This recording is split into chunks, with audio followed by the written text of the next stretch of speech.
What up, Greater Long Beach? Welcome back to your home for everything local sports. It's JJ. And Mike, and this Director's Cut highlight is brought to you by Naples Rib Company, the perfect place to cater your team's next event. Deja vu all over again, and we're going to take our time out. This is the Director's Cut of the October game between St. John Bosco and Mater Dei, Trinity League style at El Camino College. The reason we do these Director's Cuts is so that we can relive the last matchup between two teams. Bosco and Mater Dei going to be back in action against each other again. CIF Southern Section Division I Championship at Cerritos College on Saturday. Time back in. Okay, so JJ has used one time. How many timeouts do we get for this video? Unlimited. Oh, yikes. Nothing makes for better sports than unlimited timeouts. Okay, so this was obviously sort of the game of the year, the one we knew would be the biggest game, but there was a lot of interesting storylines that's worth reflecting on to set up this week's game. The biggest being it was the first start for sophomore quarterback DJ Ungwelele. And on the other side, big time guys like JT Daniels, Amon-Ra, St. Brown. It's also the fourth time these two teams have played in the last 3 seasons,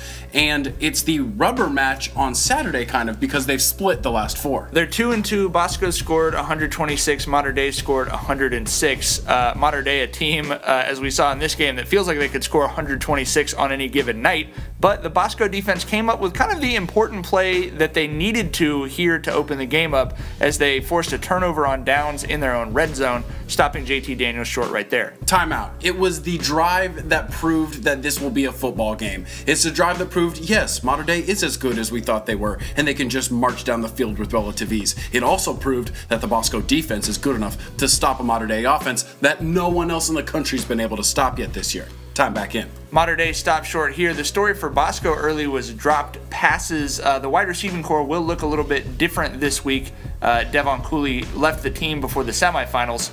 We know who the receiving core is going to be for Mater Dei. Amon-Ra St. Brown has just been unbelievable, and he had this 12-yard touchdown late in the first quarter to put Mater Dei up 7-0. He only needed 4 catches to get to 100 yards. Much more from him coming up in just a minute. Back to the St. John Bosco offense. Couldn't run against a stacked box. Mater Dei really telling DJ to beat them with his arm, and the first 4 of his 5 pass attempts were drops. Yeah, and then the hello game changer moment. St. Brown, as we mentioned, obviously it's the fake step back that really gets you. For sure. 55-yard, easy as they come punt return for a touchdown. I mean, this kid, to me, for my money, is the best football player in Southern California, and that was just it was just effortless. It's a 55-yard game-changing touchdown that just felt like it didn't expend any energy at all for him. And this game felt like it was about to get out of hand until DJ to Josh Delgado, big game receiver, 85-yard touchdown. The play that interjected some energy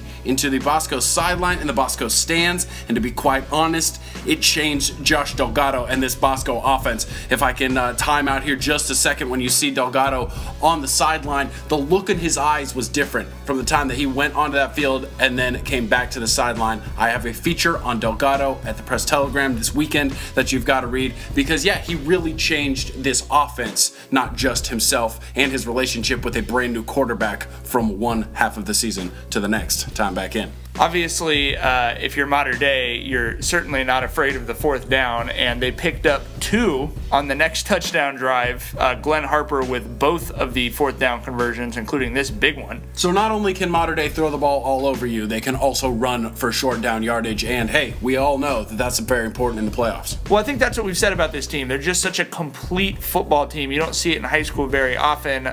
For Bosco, similar route, different receiver. DJ's going to find Colby Bowman this time, who's going to break loose for a 77-yard touchdown. DJ 12 of 22 for 256 and 2 touchdowns in his first start. He's gotten so much better over the last couple months, though. Back to St. Brown. If you want to beat Mater Dei, you have to figure out how to contain number 8. 8 receptions, 212 yards, and as you're about to see, the second of his 2 receiving touchdowns. Mike said it. He's the best in Southern California, and if you want to stop this team, you got to stop him.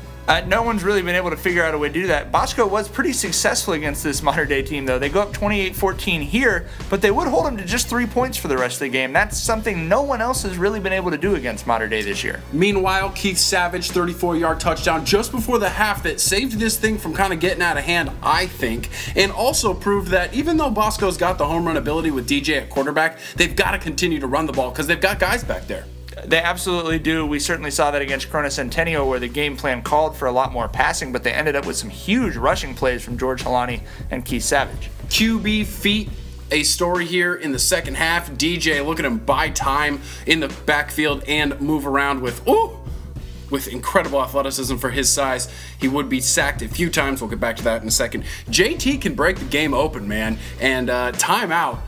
This is one of the biggest things about this game, I think. Because if JT Daniels is able to do what he did in this game in October, 6 rushes for 110 yards, as good as the Bosco secondary can be against a guy like Amon-Ra St. Brown, if your quarterback's running for 10 yards a carry, that's a problem, and it could cost you. Yeah, and he's been over 10 yards a carry so far this season. They don't call a lot of designed run plays for him, but yeah, back in, it's like this, right? Right, he makes a lot out of a broken play. Yeah, exactly, and he did that in the game against Mission Viejo last week. He did it here, as you can see, 55-yard run to get Mater Dei down into the red zone, where they would be able to kick a field goal in the third quarter, but like Mike said, this turnover, a few other stops from Bosco, keeps the Monarchs scoreless for the rest of the game. Timeout.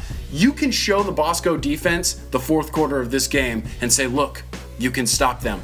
I think that is massive going into this second game because, as you always say, man, it's so hard to beat a good team twice. Well, I think they laid the blueprint out, and I think they like their chances if they hold them to 31 points again. It's going to take, hopefully, some penalties from Mater Dei if you're Bosco. They did commit a lot of penalties in this game. It's going to take turnovers like they had in this game, and then some big plays on fourth down. But yeah, if you hold them to 31, DJ, now that he's had a half a season under his belt, their offense doesn't feel like anyone's going to hold him under 31. So yeah, I don't know. I think defensively you certainly have a lot of stuff to be optimistic about here if you're Bosco, especially from the secondary.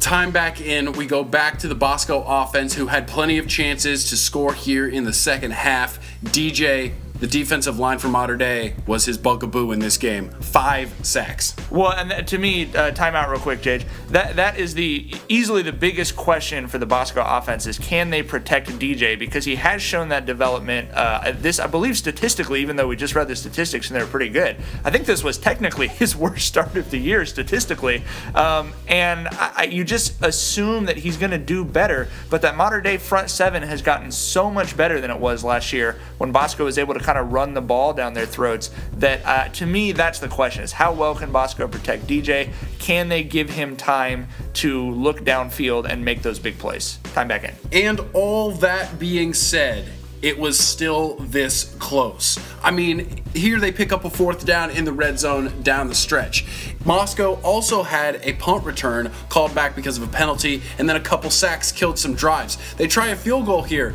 If a couple things go different, this field goal might be a game-tying try, or they might be going for the game-winning touchdown. Instead, it gets blocked. It's a 10-point win that we are all saying all week was a lot closer than the final score reflected. Right, I think when you get two really, really high-quality, evenly matched teams like these, what you say is it just always comes down to execution. And that's what Jason Negro said after this game. He said he felt really good about the way his team looked because he knows that if they can just execute a few more plays the next time they play, it could go differently. Thanks as always to all of our sponsors, including Papalucci's, a great place to eat down on 2nd Street. We will be at Cerritos College on Saturday for Bosco and Mater Dei, the championship to end all championships.